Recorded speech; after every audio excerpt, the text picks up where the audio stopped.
আজ আমাদের সঙ্গে রয়েছেন বিএনপি চেয়ারপারসনের উপদেষ্টা অ্যাডভোকেট ফজলুর রহমান। অ্যাডভোকেট ফজলুর রহমান এই সময়ের এক খুবই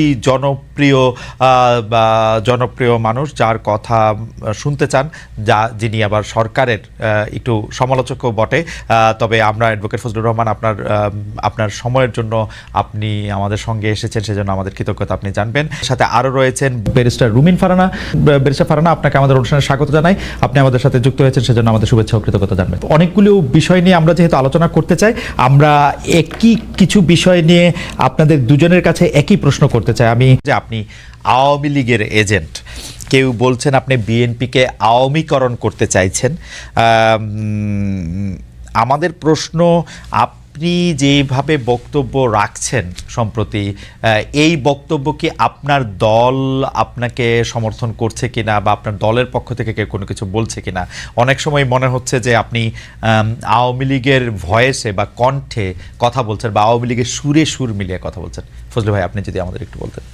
আমি আওয়ামী লীগের সুরে কথা বলি, আমার দলকে আওয়ামীকরণ করার চেষ্টা করছি। এত বড় মানুষ যে আমার কথায় বিএনপি আওয়ামী লীগের আওয়ামীপন্থী হয়ে যাবে, তাহলে তো আমার মতো এত বড় মানুষ আর এই দেশে নাই। আসলে আমি যদি আমার দলের বিরুদ্ধে কথা বলতাম, তাহলে তো আমার দল তো একদিন আমাকে জিজ্ঞাসা করতো। আপনারা কি কোনো পত্রিকায় বা কোনো টকশোতে বা কোনো ইউটিউবে দেখেছেন যে আমার দল আমাকে জিজ্ঞাসা করেছে যে আপনি কেন এই রকম কথা বলেন? কারণ আমি জানি আমার এই দলটি, বিএনপি, একটা লিবারেল ডেমোক্রেটিক ফ্রন্ট বা প্ল্যাটফর্ম, পার্টিও বলে অনেকে, লিবারেল ডেমোক্রেটিক। এই দলটি গড়ে উঠেছে একজন নেতার নামে, বা একজন নেতা যার নাম শহীদ প্রেসিডেন্ট জিয়াউর রহমান। উনি এই দলটি প্রথমে উদ্যোগ নিয়ে গঠন করেছিলেন। তখন আমি ওই দলে ছিলাম না, এটা না থাকাটা কোনো অপরাধ না। আমি তখন ছাত্রলীগের প্রেসিডেন্ট ছিলাম, বা ছাত্রলীগ করতাম, বা আওয়ামী লীগ পন্থী বা বঙ্গবন্ধু, সেটা ভিন্ন ব্যাপার। কিন্তু আমি আওয়ামী লীগ ছেড়ে যখন আমি বিএনপিতে গেলাম, সবকিছু জেনে শুনেই বিএনপি আমাকে ওখানে নিয়েছে। এবং বিএনপিতে যখন 2018 সনে আমাদের নেত্রী, দেশ নেত্রী বেগম খালেদা জিয়া জেলে চলে যাবেন 8ই ফেব্রুয়ারি 2018 সন, এর 5 দিন আগে 3রা ফেব্রুয়ারি লা মেরিডিয়ানে একটা মিটিং হয়েছিল উত্তরায়। ওখানে বাংলাদেশে শুধু আমাদের নেত্রী, দেশ নেত্রী বেগম খালেদা জিয়া সবাইকে বলেছে, আমি শুধু আজকে একজনের বক্তব্য শুনবো, ফখরুল ইসলাম আলমগীর, তুমি অ্যাডভোকেট ফজলুর রহমানের নাম ঘোষণা করো। কাজে যিনি সব আমার মাথার উপরের সমস্ত স্থায়ী কমিটির নেতাকে রেখে শুধু ফজলুর রহমানের বক্তৃতা শুনতে চায়, আমার কথায় দলের ক্ষতি হবে এবং দল আমার কাছে জানতে চাবে আমি কি বলেন। না, এটা দর্শকদের কথা। আমাদের মনে হয় যে আমি ওই দর্শকদেরকে চিনি। আমি যেদিন থেকে মুক্তিযুদ্ধের পক্ষে কথা বলা শুরু করলাম, হ্যাঁ, সেদিন থেকে প্রধানত আল বদর রাজাকারের ছেলেরা এবং নাতিরা, এরা সব মিলিতভাবে আমার বিরুদ্ধে কথা বলা শুরু। এর আগে আমি সবারই কিন্তু সবচেয়ে জনপ্রিয় ছিলাম। আচ্ছা, এই দেশে যে 5ই আগস্টের আন্দোলন হয়েছে, আমি চ্যালেঞ্জ করলাম, মাসুদ স্বীকার করে, আমার সন্তান তুল্য স্বীকার করবে জানি না, দেশের ভিতরে আমি হাসিনা সরকারের বিরুদ্ধে যা করেছি এবং বলেছি, কোনো বাপকা বেটার সেই বুকের পাটা নাই, প্রত্যেক মুহূর্তে মৃত্যু চিন্তা করে সব কথাগুলো আমি বলেছি। ঠিক আছে ফজলু ভাই, আমি শুধু 2-3টা জিনিস একটু খালি ক্লিয়ার হওয়ার জন্য। এক হচ্ছে যে আমিও আপনার সাথে একমত যে হয়তো আপনার কথাগুলি জামায়াতের এগেনস্টে গেলে জামায়াত এবং তার ছাত্র সংগঠনের লোকেরা নানা ধরনের কথা বলতে পারে। আমি শুধু 2-3টা জিনিস একটু কুইকলি জানতে চাই। 90-এর গণ আন্দোলনের পরে 3 জোটের রূপরেখাতে যখন ছিল, কোনো দলই স্বৈরাচার বা রাজাকারদের কাউকে নিবে না। বিএনপি সবার আগের থেকে গিয়ে যখন তাদেরকে নিল, বা 2001 সালে যখন তাদেরকে পতাকা দিল গাড়িতে, তখনও কি আপনি একইভাবে প্রতিবাদ করেছিলেন? আমি প্রতিবাদ করা না করার প্রশ্ন না, তখন আমি বিএনপি করতাম না। তখন আমি বাংলাদেশে কৃষক শ্রমিক জনতা লীগ নামে, জি, কাদের সিদ্দিকী সাহেবকে নিয়ে, বীরুত্তমকে নিয়ে আমি একটা নতুন দল করেছিলাম। জি, যার নাম কৃষক শ্রমিক জনতা লীগ, এবং 2001 সনে আমি গামছা মার্কার নমিনেশন নিয়ে গামছা মার্কা নিয়ে ইলেকশন করে আব্দুল হামিদের সাথে কন্টেস্ট করে অনেকে বলে পাশ করছিল, গণায় আমি ফেল করছিলাম, আচ্ছা। তাদের গণায়। ওকে, আমার কথাটা বুঝেন, হ্যাঁ। আমার ওইটা আপনি দেখে নেন আমার সাথে গামছা মার্কা এবং নৌকা মার্কা ভোটের ডিফারেন্স কত ছিল। যা হোক, আমি সেটা বলতে চাই না। হ্যাঁ। কাজে আমার তখন প্রতিবাদ করা না করা, আমি তখন আরেকটি রাজনৈতিক দল করতাম। এখন যদি আপনি আমাকে আইসা 26 বছর পরে জিজ্ঞাসা করেন না। যে আপনি প্রতিবাদ করছিলেন কিনা, আমি তো সেদিন বিএনপি করতাম। ওকে, এটুকু আমার জানার ছিল। আপনি যখন বিএনপিতে জয়েন করেন তখন কি এই ব্যাপারগুলিকে এভাবেই দেখে আসতেছেন? তো আপনি যখন বক্তৃতা দিচ্ছেন, বেগম জিয়াও শুধু আপনাকে শুনতে চাচ্ছেন, তখনও কি আপনি এই ব্যাপারগুলিকে এইভাবেই পাশে আসছেন? কেন আমি এই প্রশ্ন করছি, আমরা কিন্তু দেখেছি যে বিএনপির বর্তমানে যিনি ভারপ্রাপ্ত চেয়ারম্যান আছেন, তিনি বঙ্গবন্ধুকে পাক বন্ধু বলেছেন একাধিকবার। তো সেইটা আপনার রাজনীতির সাথে ঠিক নাকি বিএনপি একটি বহু মতের দল?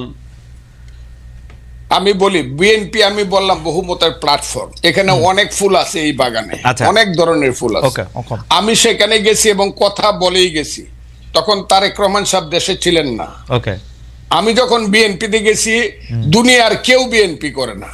2006 সনের নভেম্বরের পরে আমার কথাটা খুব বুঝার চাই, কেউ বিএনপি করে না। হ্যাঁ, জামাতও বিএনপি থেকে সরে গেছে।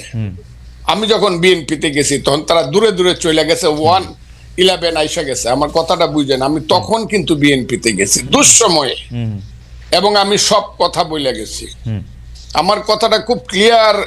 আমি দেশনেত্রী বেগম খালেদা জিয়া কি বলবো কি করব আমি ক্লিয়ার বলে গেছি। আমি আপনার দল করব, আপনি আমাকে চান। দেখেন, উনি কিন্তু এখনো জীবিত, কাজে উনি কথাটা লন্ডন থেকেও শুনবেন, সবাই শুনবে। আমি ওনাকে বলছি, আপনাকে আমি সাংঘাতিক পছন্দ করি, মারাত্মক ভাবে। যখন আমি ছাত্রলীগের প্রেসিডেন্ট ছিলাম তখন আপনাকে আমি ভীষণ পছন্দ করতাম। আপনার নিজস্ব চিন্তাধারার জন্য আপনি সব মানুষকে সম্মান করেন। তবে নেত্রী, আপনি যদি আমাকে নেন, একটা কথা বলে দেয়, আমি কোনো কারণে মুক্তিযুদ্ধের আদর্শের বাইরে যাব না। মুক্তিযুদ্ধের আদর্শের বাইরে যাব না। আমার মতো করে আমি কথা বলবো। এতে যদি আপনি আমাকে নেন নিবেন, না হলে নিয়েন না। আমি সব কথা বলেই গেছি। কিন্তু ওকে, আপনারা, আমার মনে হয় যে ফজলু ভাইয়ের কথা আমরা সবসময় শুনে আসতেছি, দর্শকরা আজকে একটা পরিষ্কার হলেন। আমি ফজলু ভাই, আমি একটু প্রশ্নটা আপনাকে করে রাখি। আপনি মুক্তিযুদ্ধের আদর্শের বাইরে না যাওয়ার ব্যাপারে আপনার একটা স্পষ্ট অবস্থান আছেন এবং একটা জোরালো অবস্থান আছে। আমি আপনাকে প্রশ্ন করতে চাই যে 53 বছর পার হয়েছে মুক্তিযুদ্ধের পরে, 54 বছর টু বি এক্সাক্ট, মানে নাম্বারের দিক দিয়ে। মুক্তিযুদ্ধের আদর্শের বাইরে বা মুক্তিযুদ্ধের আদর্শের ভিতরে আপনি বাংলাদেশকে কতক্ষণ দেখেছেন? কোন সময়টাকে আপনি মুক্তিযুদ্ধের আদর্শের ভিতরে দেখেছেন, সেটা আমরা একটু। আমি সরকারের বিরুদ্ধে ক্রিটিক্যাল। এই সরকার যারা আনছে, আমি এখনো চ্যালেঞ্জ করছি। গত 10 বছর, আমি 15 বছর আওয়ামী লীগ সরকারের বিরুদ্ধে আমি যা করছি, আমি যা বলছি, আমার নামে যে রাষ্ট্রদ্রোহ মামলা হয়েছে, আমাকে যে আমেরিকাতে নির্বাসনে রাখা হয়েছে, আমাকে যে জেলে রাখা হয়েছে, আমি 10 বছর বাড়িতে যাইতে পারি নাই, মা বাবার কবর জিয়ারত করতে পারি নাই হাসিনা সরকারের সমালোচনা করার কারণে। আমি যতবার হাসিনা সরকারকে ফ্যাসিস্ট বলছি, ফ্যাসিস্ট বা যে শব্দটা, এটি আমি প্রথম এস্টাবলিশ করছি সবার আগে। আমি একটা কথা সবসময় বলি, what Bengal things today, rest of India things tomorrow. Gokhale নামে একজন মহান ব্যক্তি এই কথাটা বলেছিলেন। আমি একটা বলতে চাই, আমি ওই দিন জনসভায় বলছি যে আমি যা বলি তার অনেক দিন পরে অনেকে সেই কথাটা বলে। এই সরকার ক্ষমতায় আসার পিছনে, ক্ষমতায় বলবো না, দায়িত্ব পাওয়ার আসার পিছনে আমারও অনেক বেশি প্রচেষ্টা আছে, জীবন মৃত্যুর খেলা আছে। আমার ছেলেগুলা রাত্র 3টার সময় বাইরে হয়ে গেছে, খুঁজে পাইনি, 5 দিন বাসায় আসে নাই। এগুলো আমরাও মাঠেও ছিলাম, বক্তব্য ছিলাম। ফ্রান্স বিপ্লব যে হয়েছে, বিপ্লবের কয়জন নেতার নাম আপনি বলতে পারবেন? কিন্তু ভলটেয়ার, রুশো, যারা ফিলোসফিক্যালি মানুষকে উদ্বুদ্ধ করছে, তাদের নাম বলতে পারবেন। এই দেশে যারা হাসিনা বিরুদ্ধে আদর্শগতভাবে মানুষকে উদ্বুদ্ধ করছে, আমি দাবি করি তার মধ্যে আমি শুধু একজন না, সবার মধ্যে আমি অন্যতম। আর বেশি বললাম না, বললে আবার নিজের ব্যাপারে বেশি ডুল পিটানো হয়। আমি প্রত্যেকদিন বলতাম আমার ওয়াইফকে, যে কোনো সময় আমি মরতে পারি, তুমি বিধবা হইতে পারো, ছেলেরা এতিম হইতে পারে, ভয় পাইবা না। এইসব কথা আমি আপনাকে বলি। আওয়ামী লীগের বিরুদ্ধে আমি যে ফাইটটা, আওয়ামী লীগ মানে 15 বছর হাসিনার বিরুদ্ধে, 15 বছর না, 96 সন থেকে শেখ হাসিনার বিরুদ্ধে। আমার 3টা ইলেকশন শেখ হাসিনা লুট করে নিছে। আব্দুল হামিদ আমার সঙ্গে 2টা ইলেকশনে ফেল করছে, তারপর আমাকে ডিক্লেয়ার করে নাই। আমি স্বতন্ত্র ইলেকশনে 96 সনে আব্দুল হামিদের চেয়ে 5200 ভোট বেশি পাস করছিলাম। 96 এর ভোটটা গণলে এখনো প্রমাণিত হবে। কাজে আমি আওয়ামী লীগের প্রতি আমি এখন বলতেছি যে আওয়ামী লীগের লিখতে 10 বছর সময় লাগবে। আপনি কি শুনছেন আমার এই বাক্যটা? কতদিন যাবত শুনছেন আপনি নিজে বলেন। আওয়ামী লীগের বলছি, আমি বলছি আওয়ামী লীগের হাইব্রিডরা, প্রথমত শেখ হাসিনা নিঃশর্ত শুধু ক্ষমা না, কি ক্ষমা চাইতে হবে যদি বাংলার মানুষ ক্ষমা না করে, আওয়ামী লীগের এই হাইব্রিড যারা কোনোদিন এই দেশে পলিটিক্স করতে পারবে না। এই কথাটা আমি বলছি, প্রতিদিন বলতেছি, এখনো বলছি। এখন আমি বলতেছি সরকারের বিরুদ্ধে আমি না, কিন্তু সরকারের কর্মকাণ্ডের বিরুদ্ধে। আমি ইউনূস সাহেব যেদিন হয়েছে, আমি ইউনূস সাহেব সম্পর্কে যা বলছি, মাসুদ কেন, আপনি কেন, বাংলাদেশের কেউ বলতে পারবেন আমি ইউনূস সাহেবকে কি বলছি? শুনেন না আমি কি বলছি? 100 বছরের মধ্যে এমন সুসন্তান বাংলায় জন্মগ্রহণ করে নাই। বাঙালি মুসলমানের মধ্যে তিনি সুসন্তান যিনি নোবেল প্রাইজ দেন। এগুলো আমি বলছি। আমি 8 তারিখে রাত্র 9:30 উনি যখন শপথ নেন বঙ্গভবনে, আমি সবচেয়ে জোরে হাততালি দিছি। আমার কথা ছিল এই বুঝি বাংলাদেশের পূর্বাকাশে কিছুটা সূর্য উদিত হলো, এবং এখন থেকে সঠিক পথে লাইনটা যাবে। কিন্তু আমি যেদিন থেকে বুঝতে পেরেছি এই সরকার কূটকৌশল করিয়া নন ইস্যুকে ইস্যু বানায়া ফালতু বাজে কথা বইলা শুধু ক্ষমতাকে প্রলম্বিত করতে চায় বিনা নির্বাচনে, সেদিন থেকে টুকটাক কথা বলা শুরু করছে। টুকটাক আমার কথাটা বলে আমি কিন্তু প্রথম বলছি ঠিক আছে 2 বছর নেন, এখন কিন্তু 2 বছর বলি না। আমি একটা নিঃশর্ত ভাবে বলছি 2 বছর নেন। আমার দল আমাকে যে তুমি 2 বছর কেন দিলা, আমি বলছি দিছি ইউনূস সাহেবের মতো লোক 2 বছর দেশ চালা।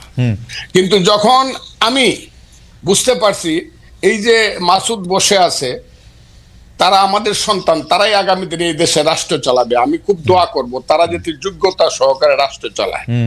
কিন্তু তাদের যে মূল নেতা বলা হইলো জাতিসংঘে গিয়া, তার নাম হলো বোধহয় মাহফুজ আলম, যাকে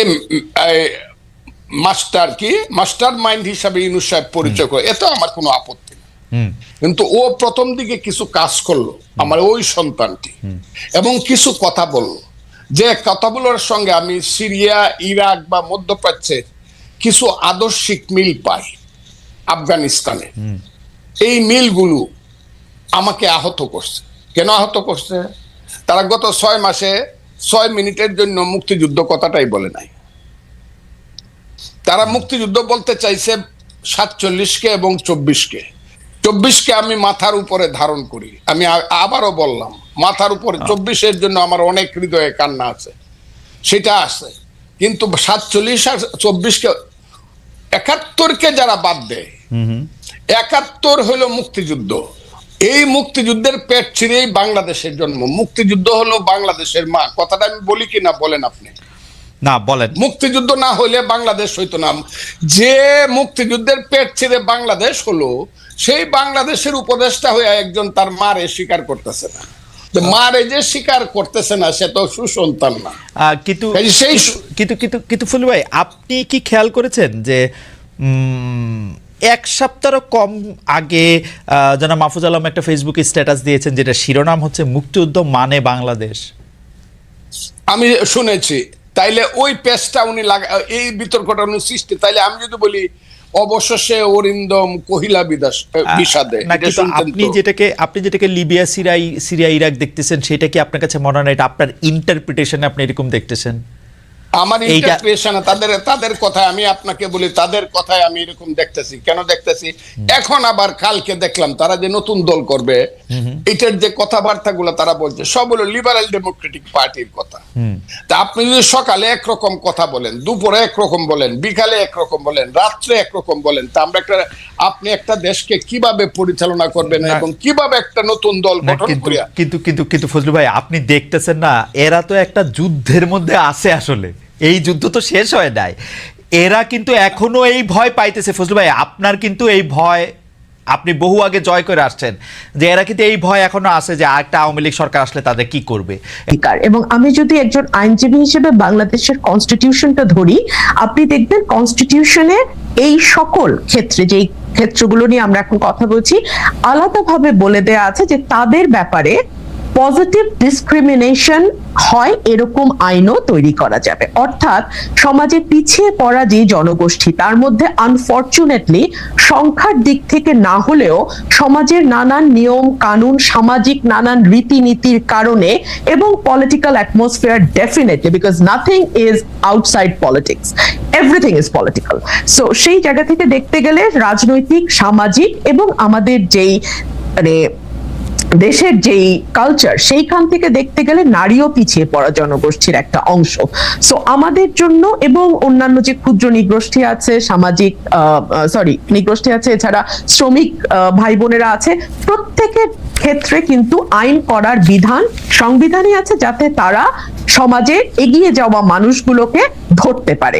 এখন আমাকে যদি আপনি প্রশ্ন করেন যে কোন কোন ক্ষেত্রে পিছিয়ে যাওয়াটা আমি একজন নারী হিসেবে একেবারে স্পষ্টভাবে দেখতে পাই, দেখুন খালেদ ভাই, এখানে কোনো তত্ত্বের প্রয়োজন নাই, কোনো ব্যাখ্যার প্রয়োজন নাই, কোনো ইন্টারপ্রিটেশনের ব্যাপার নাই, আপনি কি ভাবছেন আমি কি ভাবছি এই কুতর্কেরও প্রয়োজন নাই।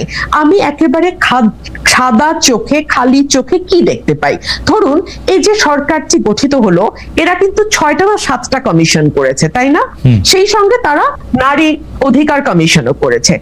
প্রত্যেকটা কমিশনের রিপোর্ট নিয়ে প্রচুর তর্ক বিতর্ক হয়েছে, রাজনৈতিক দলগুলো তাদের যুক্তি তুলে ধরেছেন, পক্ষে বলেছেন, বিপক্ষে বলেছেন, কিন্তু নারী কমিশনের রিপোর্ট বের হওয়ার সাথে সাথে যেভাবে বলা হলো যে এটা নিয়ে কোনো তর্কই হবে না, কমিশন বাতিল করো, এরকম কোনো আওয়াজ কিন্তু বেঁচে ফারানা, আপনার কাছে কি মনে হয় না যে অন্যান্য কমিশনের রিপোর্টগুলি তো সরাসরি ধর্মীয় যে রীতিনীতিগুলি আছে, যে আদেশ নিষেধ বিধিগুলি আছে, সেই বিধিগুলিকে তো আসলে তার সাংঘর্ষিক হয়ে তো সেগুলি আসে নাই। তো এটা কি স্বাভাবিক প্রতিক্রিয়া না বাংলাদেশের ক্ষেত্রে? আপনি যদি মনে করেন এখন অন্য কমিশনের ক্ষেত্রে এরকম কোনো নীতি থাকতো যেটা আসলে ধর্মের সাথে সরাসরি সংঘর্ষ করতেছে বলে কেউ মনে করতেছে, তাহলে সেইটার প্রতিবাদ করতে পারবে না? খালেদ ভাই, 466টা সুপারিশ ছিল, তার মধ্যে ধর্মের সাথে সরাসরি সাংঘর্ষিক যদি 10টা, 20টা, 25টা, ধরলাম 100টা, একদম ম্যাক্সিমাম ধরলাম, সেগুলোকে বাদ দিয়েও তো বাকি 366টা নিয়ে আলোচনা হতে পারতো, তাই না? কিন্তু সেই পথটাই বন্ধ করে দেওয়ার কথা হলো। 1, 2 হলো কোন কমিশনের সদস্যকে, আমি আপনার এখানে কোট আনকোট এই শব্দটি উচ্চারণ করছি কারণ আমি চাই না শব্দের ট্যাবুর কারণে আমি শব্দটি উচ্চারণে বিরত থাকি এবং অন্যরা মনে করুক যে এই ধরনের শব্দ তো আসলে ভদ্র সমাজে অচল না। আমার ওই কমিশনের 60 নারী সদস্যদের বেশ্যা ডাকা হলো। আমরা না খুব সহজে বেশ্যা লিখি এবং বলি, কিভাবে আমি জানলাম খালেদ ভাই? ধরুন এই যে আপনার মতন হাজারটা, আমি আসলে এই জীবনে গত 17 বছরে কয়টা টকশো করেছি আমি জানি না, মানে লক্ষাধিক হয়েছে কিনা তাও জানি না, হয়তো হয়েছে। এখানে ম্যাক্সিমাম কমেন্ট আমার তর্কের খাতিরে পাল্টা যুক্তি আমি পাই না। আমাদের সমাজের পুরুষরা এতই মূর্খ, এতই অশিক্ষিত এবং এতই গর্ধব, আমি দুঃখিত আপনার এই ভাষায় বলার জন্য, এতই অশিক্ষিত এবং এতই গর্ধব যে তারা একজন নারীর যুক্তির পাল্টা। কিন্তু বারিশা ফারহানা একটু একপেশে বলতেছেন কিনা যে গালাগালি করা হয়েছে, সেই গালাগালি কিন্তু হেফাজত ইসলামের পক্ষ থেকে, আমি কি বলবো, তারা প্রেস রিলিজ দিয়ে বক্তব্য দিয়ে তারা বলছে যে এটা তাদের বক্তব্য না, এইটা তারা প্রত্যাহার করেছে, এটা তাদের আসলে বলার উদ্দেশ্য ছিল না, এটা তারা সাপোর্টও করে না, এটা এরকম কিন্তু তারা বলছে। আর আপনি ধরেন পুরুষদের গালাগালি আপনি করতেই পারেন, কিন্তু আপনি যদি যারা আপনার অবস্থানটা সাপোর্ট করে না তাদের মধ্যে কিন্তু অনেক নারীও আছেন, ওইটাও কিন্তু একটা বাস্তবতা। খুব ইন্টারেস্টিং কি জানেন খালেদ, নারীরা পছন্দ করে না, কিন্তু আমি এখন পর্যন্ত কোনো নারীকে আমাকে কোনো খারাপ মন্তব্য বা কোনো কুরুচিপূর্ণ মন্তব্য বা গালি এখন পর্যন্ত দেখি। অদ্ভুত কাণ্ড, দেখেন 17 বছর, লং টাইম, আমি কোনো নারীকে দেখিনি। 2 হলো হেফাজত কখন বলল যখন দেখলো চারপাশ থেকে এত বেশি সমালোচনা হচ্ছে যে সেটাকে কোনোভাবে পাশ কাটানো যাচ্ছে না, এক। দুই হলো হেফাজতের যেই শত শত লক্ষ লক্ষ হাজারে হাজারে ভাইয়েরা সেখানে উপস্থিত ছিলেন, তাদের কারো একবারও মনে হলো না যে ইসলাম এই নোংরা ভাষায় গালিকে কি চোখে দেখে? ইসলামে এই ব্যাপারে কি বলা আছে? একজন ভাইও কি উঠে দাঁড়িয়ে প্রতিবাদ করে বলেছেন যে আমার ধর্ম এই ধরনের গালিগালাজ প্রশ্রয় দেয় না, অ্যালাউ করে না? কেউ তো বলেন নাই। সেখানে শুধু যে হেফাজতের ভাইরা ছিলেন আমার তা না।